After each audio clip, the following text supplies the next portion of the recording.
In today's video, we're going to cover a very brief introduction to the ideas about sustainability and environmental justice. This is Aida Awad from Broward College. The learning targets for this video are pretty extensive. First of all, I can explain the meaning of the term sustainability and provide examples and non-examples. I can analyze the interconnectedness between the environment, economics, and social components as they relate to sustainability. I can develop a critical list of sustainability concerns from my local region and provide rationale for each one. I can assess the role individuals play in creating a sustainable society. I can explain the idea of social justice. And I can analyze the impact of Brown's 5 recommendations on sustainable living in my community. Now, each one of those learning targets is going to be covered in a very introductory fashion, and I encourage you to think about them as you do your reading guide from the chapters.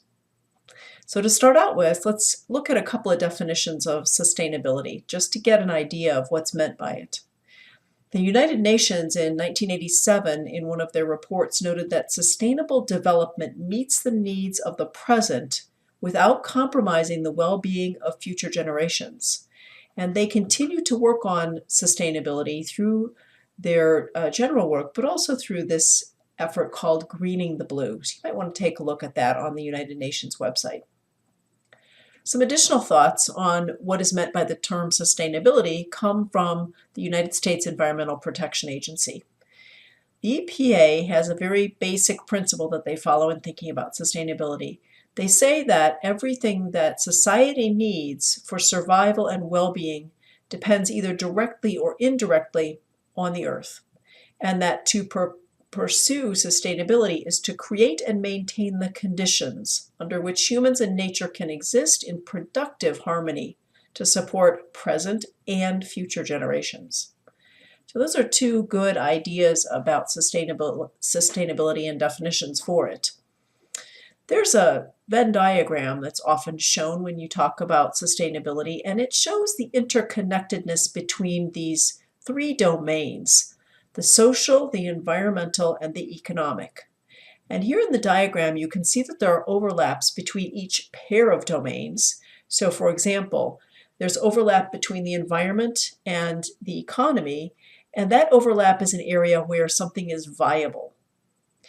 But there's overlap between all 3 domains: social, environmental, and economic. And when there is, that's an indication that there is a sustainable effort underway. So I'd like you to think about pausing this video for a moment and complete this statement. Sustainability is at the intersection of social, environmental, and economic well-being in such a way that... Your turn. So since I'm in South Florida, I'm going to talk about some of the sustainability concerns here in South Florida, and these are things that we'll be coming back to throughout the course of this semester. So we'll be talking about things like sea level rise, saltwater intrusion, invasive species, both marine and in freshwater, extreme storms, hopefully we won't have any, droughts, fires, and floods, air quality, threatened fisheries, and coral reef degradation, and I'm sure there will be some others that come up. So as you think about those during the course of the semester, let's bring them up and talk about them in class. A couple more terms that we're going to be using a lot are sustainable development and sustainable consumption. So the basic idea here is that Earth's productivity has limits, and that sustainable development can only occur within the limits of Earth's productivity. So the caveat that is kind of pictured here is the question about how might technological advances make these statements a moving target. And here you can see some pictures that depict the history of plows over time. And what I want you to think about here is how has the technological advancement of plows or farming, agriculture, allowed for greater productivity from a particular piece of land. So we've talked about the idea of sustainability. We've talked about sustainable development and consumption. Let's think now a little bit about environmental justice. And again, this is a topic we're going to come back to a lot throughout the semester, but let's just get a basic definition going. So the EPA says that environmental justice is the fair treatment and meaningful involvement in the process of all people regardless of race, color, national origin, or income with respect to the development, implementation, and enforcement of environmental laws, regulations, and policies.